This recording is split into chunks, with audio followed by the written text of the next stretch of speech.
Oi, pessoal, tudo bem com vocês? Hoje a gente começa um conteúdo novo, né? Orações coordenadas, num formato um pouco diferente, para ver se essa explicação rende um pouco mais.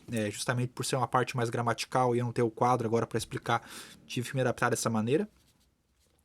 O que a gente pode pensar sobre esse conteúdo, né? Orações coordenadas. O que são orações coordenadas, né? Para quem ainda não se lembra muito bem, né? Que já é o conteúdo que já passou faz um tempo. Toda oração, né? Quando eu falo de oração, eu estou falando de um verbo, né? Oração é uma frase que tem um verbo. E quando a gente tem mais de uma oração, né, numa mesma frase, a gente chama de período.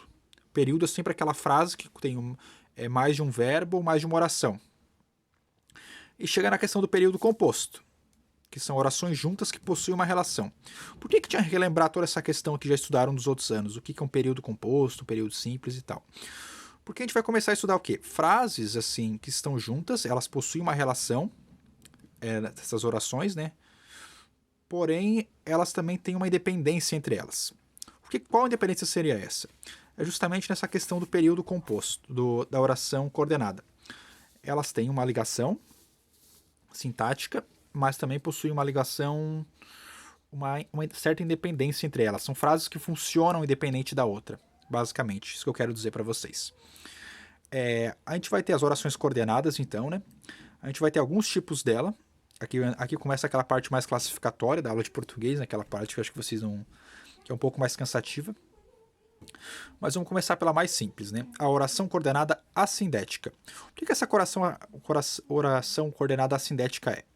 Elas são frases, orações, né? Que são ligadas somente por pontuação. Ela não vai ter uso da conjunção. Por exemplo, cheguei, vi, venci. Aqui a gente tem um verbo, outro verbo e mais um verbo. Todos eles separados somente pelo quê?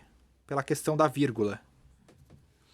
A gente tem o quê? Se cada oração é um verbo, a gente tem 3 orações ao todo. E nenhuma conjunção. Quando for assim, sem conjunção nenhuma e os verbos estiverem separados só por vírgula, a gente chama do quê? Oração coordenada assindética. Já quando a oração estiver ligada por uma conjunção, que eu vou mostrar quais elas são, a gente vai chamar elas do quê? De sindética. A sindética é justamente esse azinho aqui na frente por não possuir uma conjunção. A sindética, como possui, não tem um azinho na frente. A gente vai ter 5 tipos de orações coordenadas sindéticas: a aditiva, a adversativa, a alternativa, a explicativa e a conclusiva. A gente vai ver cada uma delas agora. Lembrando, né? Assindética, oração coordenada assindética, quando não tem conjunção. É ligada somente por pontuação. Beleza? Aqui a gente vai ter a oração coordenada sindética aditiva, que vai exprimir uma ideia de adição e vai ter como conjunções usadas o e, o nem e o mas também. Se vai dar essa ideia de adição, a gente vai estar sempre adicionando algo, alguma função ou alguma ação, beleza? Por exemplo, nosso amigo não veio, nem mandou notícias. Esse nem indica uma outra ação que ele deixou de fazer, no caso, né? Já a oração coordenada sindética adversativa, que a gente até chegou a trabalhar ela um pouco nas questões da redação, ela vai dar a ideia de oposição. Como assim oposição? É quando duas ideias se opõem. Você fala uma coisa na primeira, ele era rico, e na segunda você se opõe a essa ideia, mas não era feliz. Aqui o professor esqueceu de colocar o não, tá? Vou colocar agora aqui.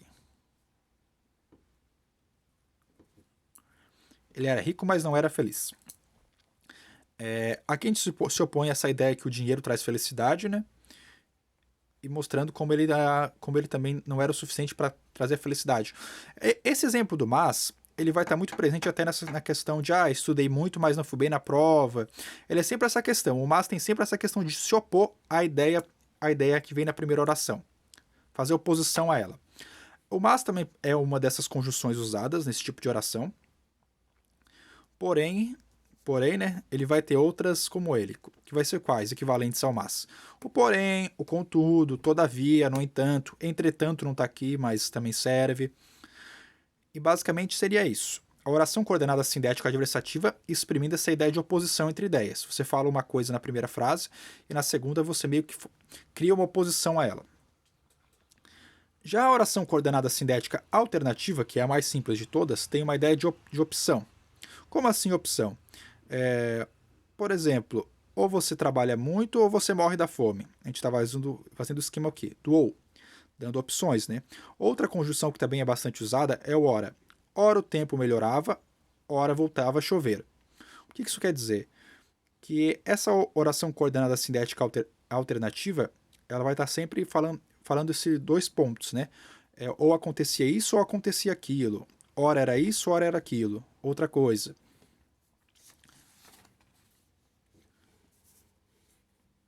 Já a oração coordenada sindética conclusiva vai dar uma ideia de conclusão, obviamente, né? Ficou meio estranha a letra do professor aqui. Com S.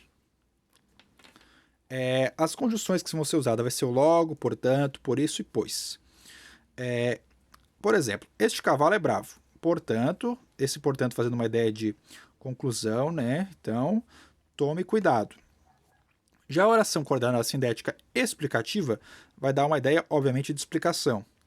As conjunções usadas serão porque, visto que, pois. Por exemplo, aqui no caso, volte hoje porque, explicando, né?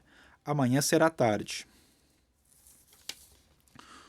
Só que eu não sei se chegando a prestando atenção nessas duas, na oração coordenada conclusiva e na explicativa, a gente vai chegar a qual ponto?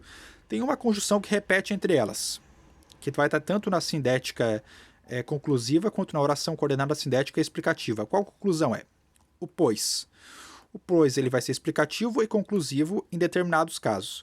Quando o pois estiver antes do segundo verbo, ele vai estar dando a função de explicação.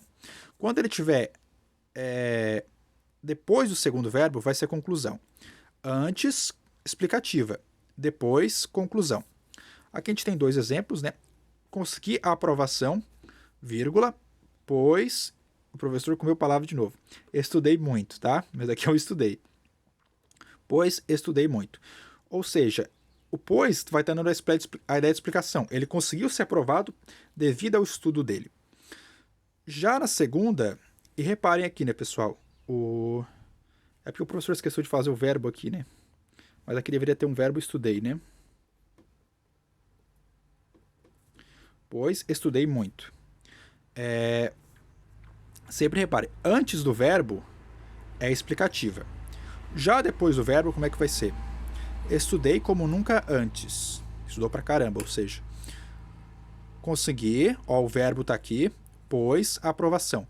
Esse estudo daqui dele é a conclusão. A aprovação dele, no caso, é a conclusão do estudo dele, né? É o que a gente tira de conclusão disso. Lembrando, veio depois do verbo. O verbo está aqui. No outro caso, era o contrário. Quando for antes do verbo, explicativa. Depois do verbo, conclusiva. Beleza? Acho que mais um detalhezinho sobre essa questão de orações coordenadas é que a única oração coordenada que não vai ter vírgula, né, para separar as conjunções é a aditiva, tá bom? Justamente essa aqui, ó. Essa aqui não tem vírgula. As outras demais sempre vai ter vírgula, tá? Reparem, ó. Mas, o ora, sempre vai ter separando com uma vírgula, beleza? Pessoal, a nossa aulinha era isso hoje. Depois, assim, se puderem falar o que acharam assim, dessa mudança de formato, se melhorou, piorou, ficaria bem grato. Abração para vocês, vou deixar umas atividades também e até a próxima semana.